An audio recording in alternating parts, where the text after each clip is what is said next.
Gaza में युद्ध की वजह से इजरायली सेना चौतरफा घिर चुकी है। एक तरफ लेबनान का हिजबुल्ला तो दूसरी तरफ यमन का हूती और इराक, सीरिया के प्रतिरोधी समूहों ने अपने हमलों से इजरायल को घुटनों पर ला दिया है। वहीं रफा शहर में आईडीएफ अभी भी हमास का सफाया करने के लिए जद्दोजहद कर रही है। लेकिन इन सब के बीच गाजा में इजरायली फौज को घुसे करीब 8 महीने से ज्यादा का वक्त हो गया है और अब इजरायल के जवान युद्ध में थकते जा रहे हैं।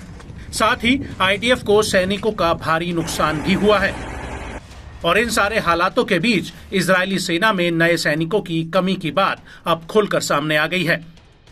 जी हां, आईडीएफ के आला अफसर लगातार नेतन्याहू की अगुवाई वाली सरकार से नए सैनिकों की भर्ती की मांग कर रहे हैं ताकि पुराने सैनिकों को आराम दिया जा सके।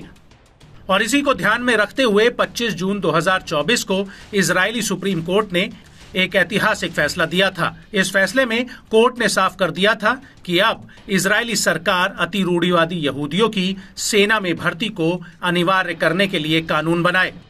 कोर्ट का कहना है कि चाहे महिला हो या फिर पुरुष, हर 18 साल के अति रूढ़िवादी को सेना में अपनी सेवा देनी होगी। वहीं इजरायल में अति रूढ़िवादी समुदाय को सेना में सेवा से मिलने वाली छूट के कानून की मियाद पिछले साल खत्म हो गई थी। हालांकि सरकार ने इसे आगे बढ़ा दिया था, लेकिन अब अति रूढ़िवादी समुदाय सुप्रीम कोर्ट के इस फैसले के विरोध में उतर आया है। ये समुदाय इजरायल में लगातार विरोध प्रदर्शन कर रहा है। कई जगहों पर आगजनी और हिंसा तक हुई है। लेकिन इस सब के बीच सवाल ये उठता है कि आखिर इजरायल का ये अति रूढ़िवादी समुदाय है क्या, और ये सेना में जाने का इतना विरोध क्यों कर रहा है, और इजरायल में कब से इस समुदाय को सेना में सेवा से छूट मिली हुई है।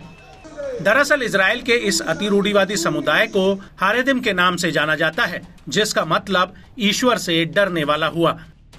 ये समुदाय हकीकत में धर्मनिरपेक्ष यहूदी संप्रभुता और सेना में सेवा करने की धारणा को नहीं मानता है। यह समुदाय मानता है कि यहूदियों के पवित्र ग्रंथ तोराह को पढ़ना ही सर्वोच्च मूल्य है और तोराह के ज्ञान की वजह से सदियों से यहूदियों का अस्तित्व बना हुआ है। और इजरायल की स्थापना से ही यानी साल 1948 से ही इस समुदाय को सैन्य सेवा से छूट मिली हुई है। जब इजरायल बना था तो उस वक्त के पीएम डेविड बेन गुरियोन ने अति रूढ़िवादी के करीब 400 धार्मिक स्कूलों या धार्मिक सेमिनरियों को सैन्य सेवा में छूट दी थी और इस बात पर सहमति जताई थी कि भविष्य में उन्हें ये छूट मिलती रहेगी, जिससे वो इजरायल को एक धर्मनिरपेक्ष राज्य बनाने में मदद करेंगे। आपको बता दें कि इजरायल का ये अति रूढ़िवादी समुदाय काले और सफेद रंग के कपड़े पहनता है, जो अपने आप को ज्यादातर यहूदियों के धार्मिक कार्यों में लगा कर रखता है। और यही वजह है कि इस समुदाय का मानना है कि अगर वो सेना में भर्ती होंगे तो वो एक धर्मनिरपेक्ष बनकर निकलेंगे और सेना में जाने से उनका विशेष दर्जा भी समाप्त हो जाएगा। इसके अलावा वो जो काले और सफेद कपड़े पहनते हैं वो भी उनसे छिन जाएंगे और उन्हें सेना की खाकी वर्दी पहननी पड़ेगी।